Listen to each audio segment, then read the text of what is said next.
All right, here is a little Friday fun for you. Let's talk about one of the world's fastest growing sports with one of the world's most well-known athletes. It's called Padel. It uses a court larger than paddle tennis. Now, it's huge in Europe, South America, but it's also growing fast here in the United States. And happening right now is a major tournament. It's called the Reserve Cup, and it's going on in Spain. It's run by a company called Reserve Padel, and they've got a club right here in New York City. Wayne Boich is CEO and founder of Reserve Padel. He is joining us now, the very special guest who is the honorary chairman of the Reserve Cup, six-time NBA All-Star, Jimmy Butler. And they were gracious enough to join us at nearly 9 p.m. on a Friday night in Spain. So guys, I really appreciate it. We know it's late there. Won't keep you too long. And Jimmy, I really liked your piece, by the way, in the magazine on your house. I think it was Architectural Digest. And yes, I still read magazines. Don't judge me. Jimmy, why did one of the world's greatest athletes and NBA stars get into Padel? It's really tough. I think that the group here at Reserve, amazing.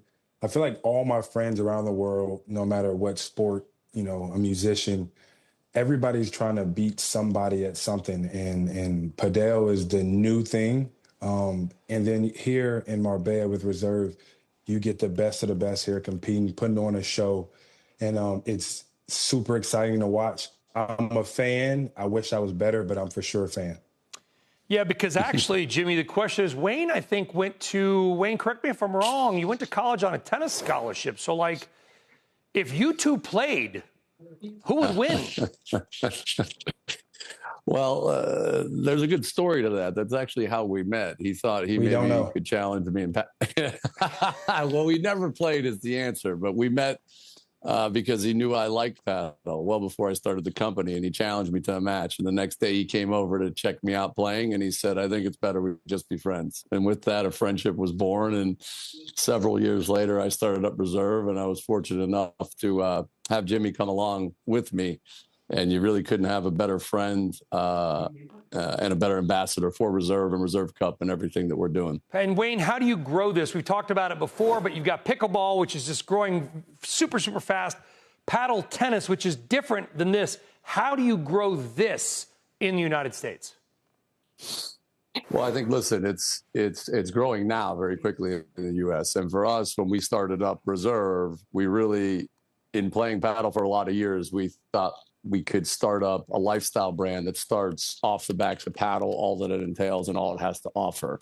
It's a sport that clearly you get addicted to very quickly. You feel very athletic. There's a community feeling to it. And, we have 5 clubs now. We started many different verticals, all of which are growing quickly. 30 million people are playing across the world. And now it's a quickly growing sport in the U.S. So with us, we're sitting in Marbella, Spain right now, having our first international Reserve Cup event.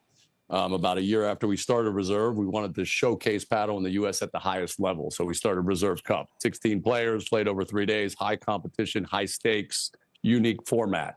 And because of its success in the first couple of years that we did it, we got asked to take it to Europe. And there was no better place to take it to than Spain.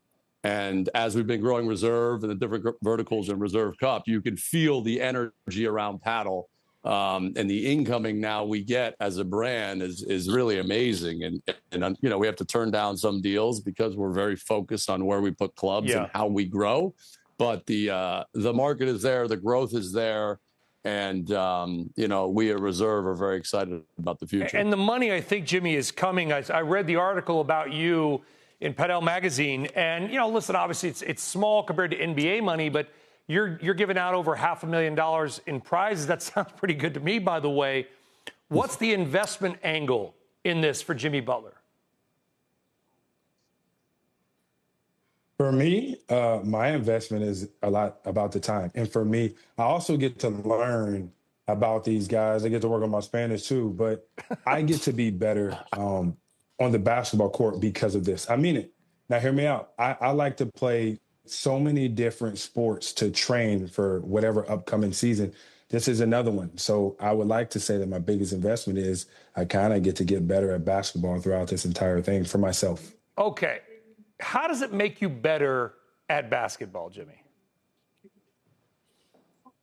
hand-eye coordination, reflexes, being able to pivot when the ball comes off the wall, all the movement, all the conditioning that you do. Like seeing these guys work up a sweat, it's super incredible. I don't know if I have that in me to do it for that many straight sets, won't lie to you, but it looks exhausting and it can definitely help on the basketball floor, I promise you.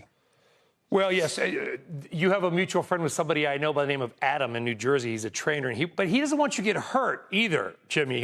You know what and I think he's there with you, but I'm not going to go any further on that story. He doesn't want you to get hurt. So what precautions are you taking? One of the world's greatest basketball players, what precautions also are you taking to have it, play, have fun, get better, but don't twist your knee? Yeah. Of course, I would never do that. I'm not going super hard, okay? I don't know the ins and out of the game like these pros that I get the opportunity to be around, to learn from, and to watch and be a fan of. But yes, I do play. I'm not going all out. I'm not trying to hit the ball out of the arena thing. I'm not trying to run outside and hit it back in. But I do like to pretend that I'm a pro. I would like to think that one time soon I'm going to be ranked #1 in the world. No, wait, you're going to be #1 in the world in Padel, and you're going to do it? I mean, if I keep playing here at reserve, what do you expect? It's the best club in the world, so there's only one way up from here. I love that. And, Wayne, it's not just for some elite athletes like Jimmy. I would imagine that, a mildly overweight 54-year-old suburban father and beloved news anchor could also maybe play said game? My son is obsessed with the game now. He's 8 years old, and we have members at our clubs that are in their 70s, and they play 5 days a week. Part of the attraction for me was that the demographic was so wide, both male and female. When we started our first club in February of 23, it was 80% men, and now it's close to 50-50. We're talking now about getting it into schools because we think that's very, very important. And certainly we're going to grow Reserve Cup. Next year, we plan on taking it to 3 events from 2 events this year.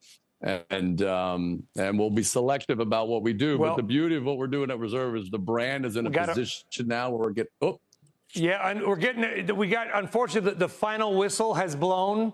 The show's over in 10 seconds. Wayne and Jimmy, go have some sangria. Go have some paella. Have a great time. Congrats to the Reserve Cup. Have a great evening, guys. Really appreciate you coming on to talk about